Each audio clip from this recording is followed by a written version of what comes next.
حضرت مولا علی نے ارادہ کر لیا دوسری شادی کرنے کا، پیغام نکاح آیا انہیں، حضرت علی نے ارادہ کیا اب سب کے لیے جائز ہے دوسری شادی کرنی۔ اور خیر ہمارے جو مرد حضرات ہیں انہوں نے تو بڑا ٹھیک ٹھاک کر کے انہوں نے فتویٰ یاد کیا ہے کہ مرد کے لیے 4 بیویاں رکھنا جائز ہے۔ اگلی بات بھی ہے، اگر انصاف کر سکے تو سیدہ پاک کے دل میں کچھ خیال آیا، معمولی ہستی نہیں نا، کچھ لوگ ایسے ہوتے ہیں وہ ہنس پڑیں تو پھول کھل جاتے ہیں، اور وہ اداس ہو جائیں نا تو خود بخود خزاں آ جاتی۔ لگتا ہے آج کوئی اداس ہوا تھا، سارے چمن میں اداسی چھا گئی۔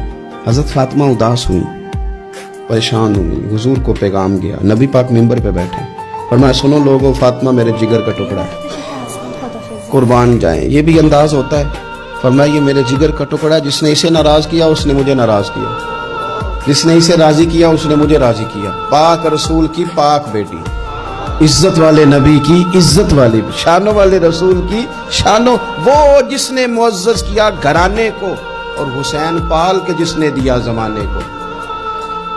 حضرت علی شیر خدا رضی اللہ تعالیٰ عنہ کہتے ہیں میں حاضر بارگاہ ہوا، حضور آپ جیسے حکم کریں، تو حضور نے فرمایا سب کے لیے جائز ہے دوسرا نکاح کرنا، پر جب تک میری بیٹی موجود ہے علی تیرے لیے جائز نہیں۔